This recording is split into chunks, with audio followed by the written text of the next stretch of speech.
네, 우리가 논문을 다양성 차원에서 한번 생각해 볼 필요가 있습니다. 다양성. 뭐가 다양하냐라는 거죠. 특히 방법론에 대해서 한번 생각해 볼 필요가 있어요.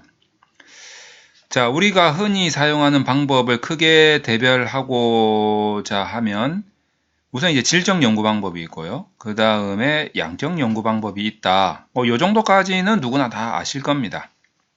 자, 그래서 흔히 이제 양적 연구를 잘 못하시는 분들, 요즘에는 또 양적 연구가 많이 이루어지고 있다 보니까 양적 연구를 못하면 마치 논문을 못 쓰는 사람인 양 취급을 받기 십상이죠. 그러다 보니 양적 연구를 잘 못하는 분들이 이런 표현을 많이 합니다. 통계 잘한다고 논문 잘 쓰는 거 아니지 않느냐. 이거는 그냥 방법론으로서 그냥 도구일 뿐이다 라고 많이 이야기들을 하시죠.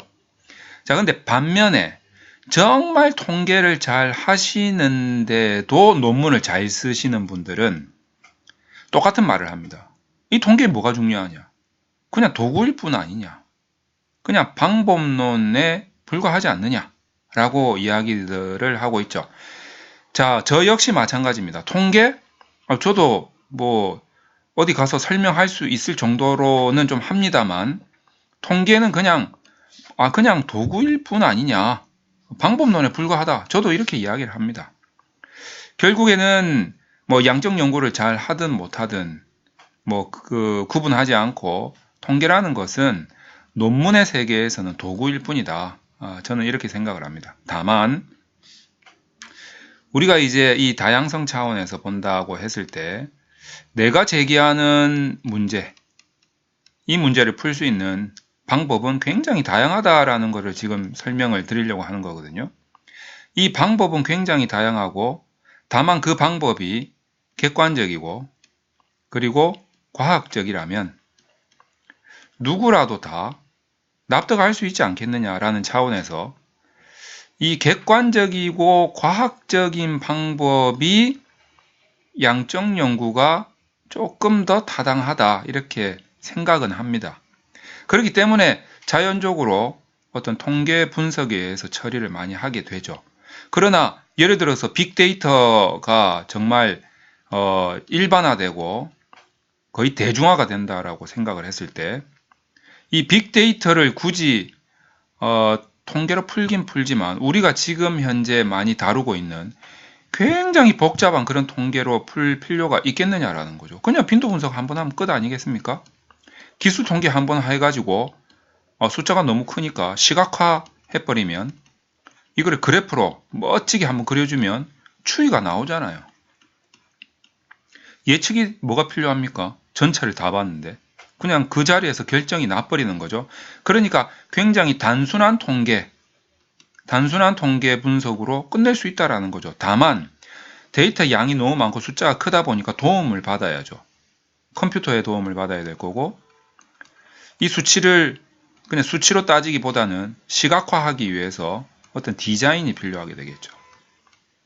자, 그러니까 이제 결국에는 기술의 도움을 받을 수밖에 없다. 근데 지금 현재 추세가 어떻게 됩니까? 기술력이 장난이 아니지 않습니까? 빅데이터화 되어 가고 있고 기술력도 어마어마하게 좋아지고 있습니다. 자, 그러니까 결국 이 통계 분석도 결국에는 단순화되고 있다. 물론 이제 과정은 컴퓨터로 처리하기 때문에 복잡하지만 아웃풋은 단순화되고 있다 이거예요. 어떻게 보면 이 방법론이 현재 요동을 치고 있다 저는 이렇게 생각을 합니다. 기술의 발전에 힘입어 가지고 과거에는 질적 연구에서 현재는 양적 연구로 왔다가 최근까지는 복잡한 통계 분석을 썼다가 이제 빅데이터가 되면서 다시 단순화되고 있다. 왜? 컴퓨터의 도움을 받기 때문에. 자, 그래서 우리가 외국 논문을 저도 많이 보는데요. 외국 논문의 경우에는 아마도 이 데이터 수집이 굉장히 용이한 것 같아요. 첫째는 시설이 좋아서 아무래도 이제 외국 논문 미국이나 영국 선진국이다 보니까 시설이 좋아서 또는 이렇게 뭐라고 해야 됩니까? 뭐 지원 같은 게 잘 돼가지고 이 데이터 수집이 용이한 것 같아요. 자, 그러다 보니까 굳이 복잡한 통계를 쓰지 않아도 굉장히 정확히 예측할 수 있는 결과를 도출할 수 있다. 이렇게 보는 거죠. 근데 우리나라 같은 경우에는 복잡하기로는 세계 1등. 통계 분석의 복잡성은 난이도는 장난 아닙니다. 외국 사람이 보면 이 도대체 뭔 조화래? 뭐 이렇게 생각할 정도로 난이도와 복잡성은 장난이 아니죠. 자, 근데 정확히 예측하느냐의 측면에서 보면 좀 그러지는 못한 경향이 좀 있지 않나. 물론 이제 뭐 반론이 있을 수는 있지만 그냥 제 혼자만의 생각입니다. 자, 그래서 통계 분석이 복잡하고 난이도 높고 이런 거는 진짜 우리나라가 장난이 아니다. 이 말씀 꼭 드리고 싶고요.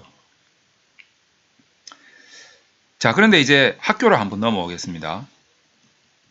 현재 우리나라 이제 대학원들 학교로 한번 넘어오겠습니다. 똑같은 주제라 하더라도 학교 학과 지도 교수님마다 이거를 풀어내는 방법론이 다양하죠. 자, 다양한데 이 A 학교에서는 이 방법론 아니면 이 주제를 풀 수가 없어요. 이 B 학교에서는 이 방법론 아니면 이 주제를 풀 수가 없어요. 이 C 학교에서는 이 방법론 아니면 이 주제를 풀 수가 없어요. 허용이 안 돼.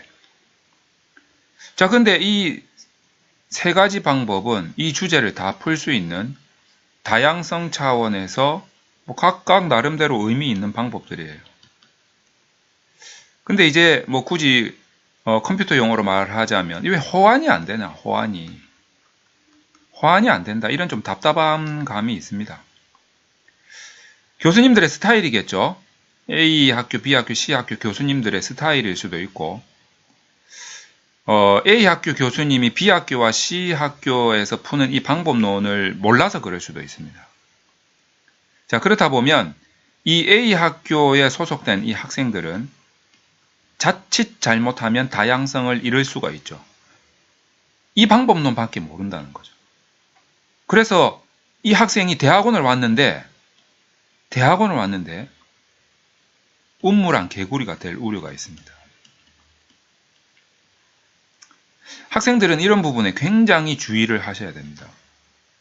우리 교수님만 쫓아서 막 가다가 우리 연구실 안에 그 연구실 안에 있는 나름대로 그 학교에서는 난다 긴다 하는 학생들의 실력이 운물 밖으로 나오면은 굳이 표현하자면 세 발의 피예요.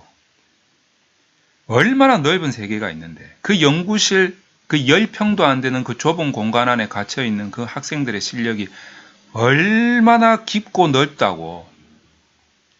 이 학생들은 이 연구실에 갔더니 이 연구실에 있는 다른 그 학교에서는 그나마 난다 긴다고 하는 학생들이 이러면 안 돼요. 저러면 안 돼요. 이렇게 해야 돼요. 저렇게 해야 돼요.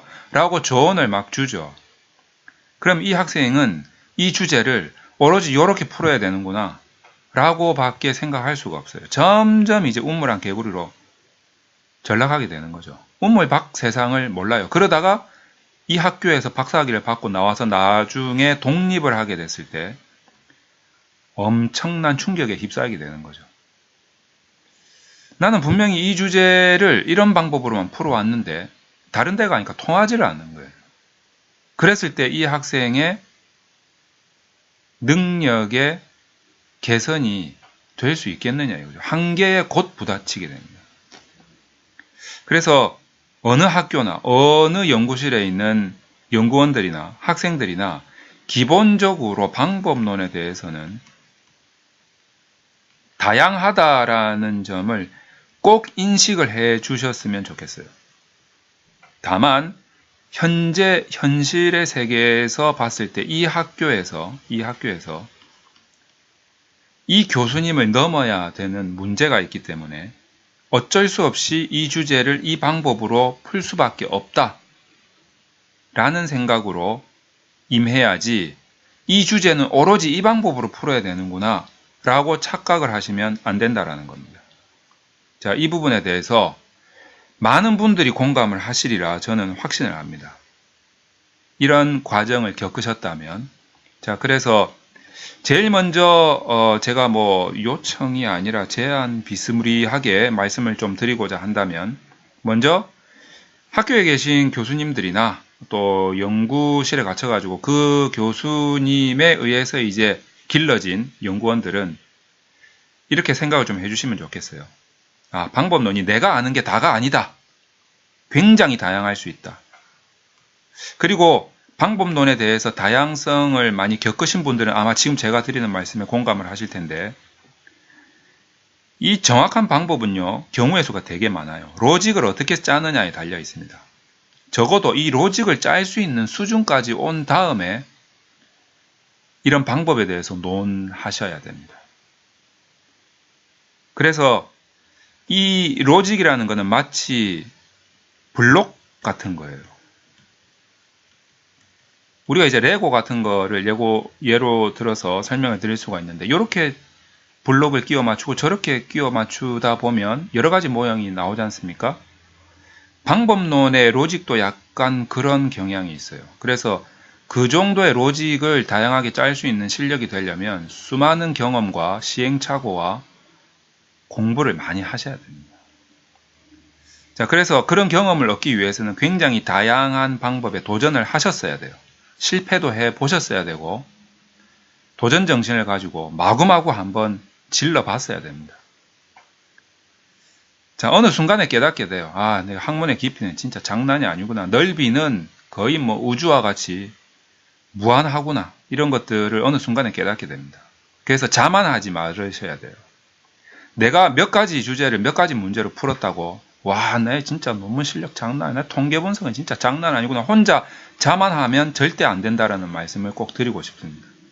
저도 지금 자만을 해서 이런 강의를 한다? 저는 그렇게 생각하지 않습니다. 굉장히 불안합니다. 아직도 내가 모르는 방법론이 수도 없이 많을 텐데, 지금 현재 이 시간에도 누가 방법론을 고안해서 막 쏟아붓고 있을 텐데 내가 그걸 어떻게 다 소화하지? 이런 불안감이 아직까지도 있습니다. 그런 불안감을 여러분들한테 고백한다? 이 정도로 이해해 주시면 좋을 것 같습니다. 자, 그래서 좀 다양성 차원에서 여러분들이 인식을 하셔야 되는데, 어쨌든 학교 안에서는 논문 통과의 키는 교수님이 잡고 있고, 이 교수님이 그 다양성을 인정을 못 하시는 분이라면 여러분은 이 교수님의 이 운물 안에서 현재 잠시 동안만은 헤엄을 칠 수밖에 없어요. 그래야지 이 학교를 벗어날 수가 있습니다. 자, 그래서 여러분들이 교수님에 대한 판단을 정확하게 잘 하셔야 되고, 스타일이라든지 우리 학교의 한계라든지 이런 것들을 잘 느끼셔야 돼요. 잘 면밀하게 관찰을 하셔야 됩니다. 자, 그렇지만 지금 현재 내가 쓰고 있는 이 주제에 대한 방법이 꼭 이 방법만으로 풀 수 있는 건 아니다 라고 생각을 하실 필요가 있다는 거죠. 물론 그런 다양성 차원에서 대학원에서 교수님이 지도를 해주시면 금상첨화죠. 그만큼 좋은 논문 지도는 없을 겁니다. 만약에 그런 교수님 밑에서 공부하고 계시는 분이라면 정말 행운입니다. 대학원에 가서 바로 운물 밖 세상을 바로 경험하게 되는 거죠. 이런 분들이 그 대학원을 졸업하고 밖에 나왔을 때 얼마나 넓은 시각으로 다양한 관점에서 다양한 방법을 휘두르며 연구를 할 수가 있지 않겠습니까? 그런 분들이 정말 복받은 거죠. 자, 어쨌든 이제 이런 현실에 대해서 좀 설명을 좀 드리고자 오늘 여러분들한테 조금 간만에 동영상 촬영을 한번 해봤습니다. 저도 요새 너무 시간이 없어가지고 바빠가지고 동영상 촬영을 좀 게을리하고 있는데, 이제 한 12월 말 정도 넘어가면 저도 좀 한가해집니다. 이제 그때는 강의를 좀 더 많이 올리도록 하겠습니다.